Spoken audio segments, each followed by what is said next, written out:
Every year, we see a high number of players transfer schools. Now, they can be for a variety of different reasons. Sometimes it works out and the players go on to have really successful careers, but sometimes it's just not a great fit.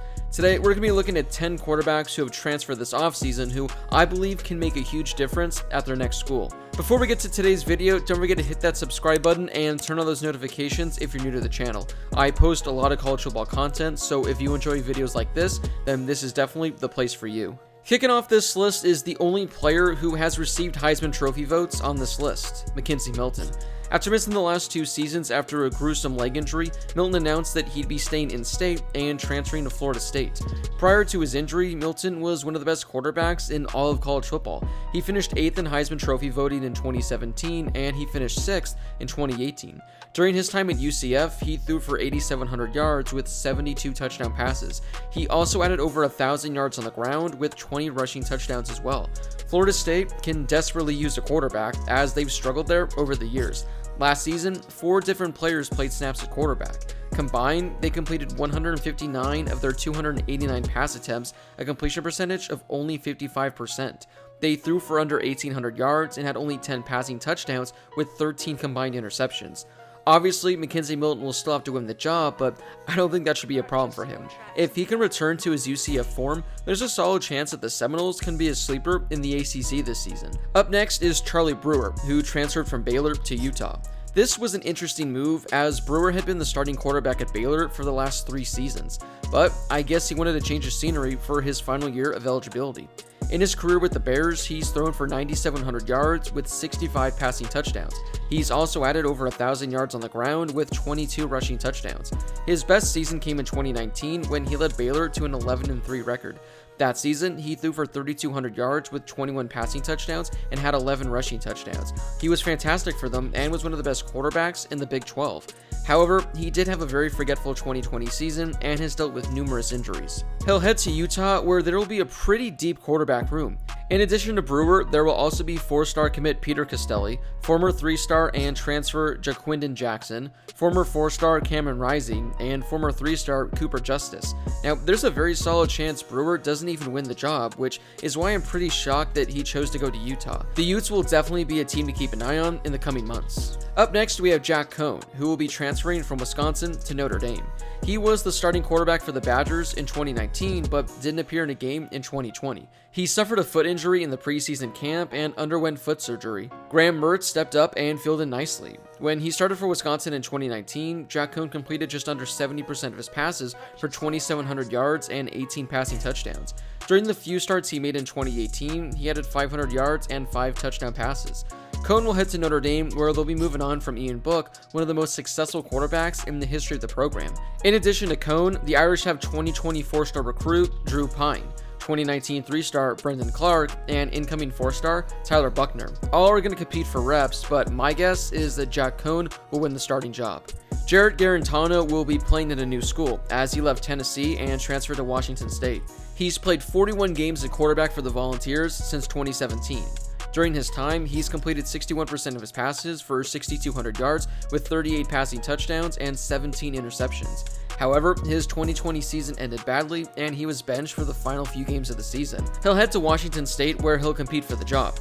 Jaden DeLora saw a majority of the snaps in 2020, but he was suspended by the team this offseason. It's unclear how long he'll be out, meaning Garantano will be competing for the spot along with former 4-star quarterback Cameron Cooper. Up next, we have Ryan Hilinski, who will be transferring from South Carolina to Northwestern.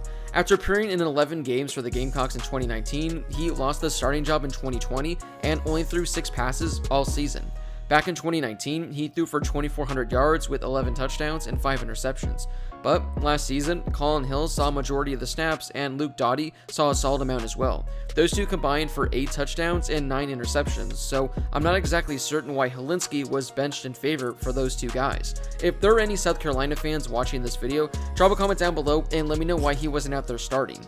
Now, Hilinski heads to a pretty good Northwestern team, as they'll be looking to defend their conference title appearance.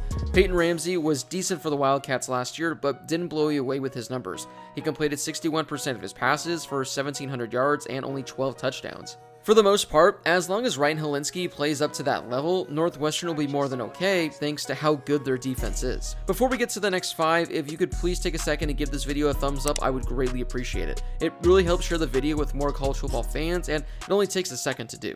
We haven't seen a lot of him in college football, but there's a chance he can break out in 2021. Former 4-star quarterback Jacob Sirmon spent the last 2 seasons at Washington sitting behind Jacob Eason and Dylan Morris. He only attempted 4 passes though. He'll be transferring to Central Michigan. Sirmon actually made an attempt to transfer before, as he put his name in the portal back in 2019. However, he decided to come back to Washington. He was the number 27 recruit in the ESPN 300 back in 2018 and was the number 2 ranked pocket passer. Last season, Central Michigan saw Daniel Richardson and Ty Brock split time at the quarterback position. They combined to complete 102 of 165 passes for 1,100 yards with 6 touchdowns and 4 interceptions. If Sirmon is able to win the starting job at Central Michigan, we can finally see why he was such a highly touted quarterback coming out of high school. After many successful years with Brady White at the helm, Memphis will need a new quarterback, and it very well can be Grant Gann, who is transferring over from Arizona.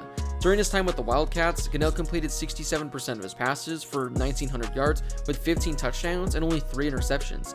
He threw for over 600 yards with 6 touchdowns and 2 interceptions in 2020, but Will Plummer also saw nearly 50% of the snaps. Gann chose Memphis because he said their offense reminded him of how his high school offense was run.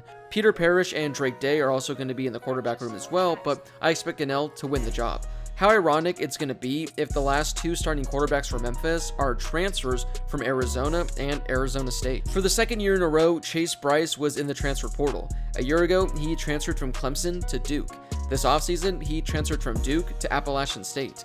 In 2020, he threw for 2,200 yards with 10 passing touchdowns, but had 15 interceptions and was sacked 33 times. He'll head to App State, where he'll take over for Zach Thomas, who had a great career as the Mountaineers quarterback.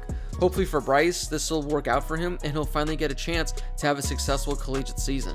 Up next, we have Anthony Russo, who will be transferring from Temple to Michigan State. Russo has been the starting quarterback for the last 3 years for the Owls.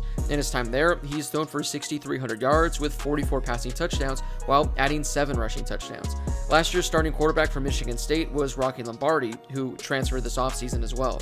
So Russo is expected to win the starting job for 2021. It was a forgetful season for Lombardi and for Peyton Thorne, who also saw time at quarterback for Michigan State.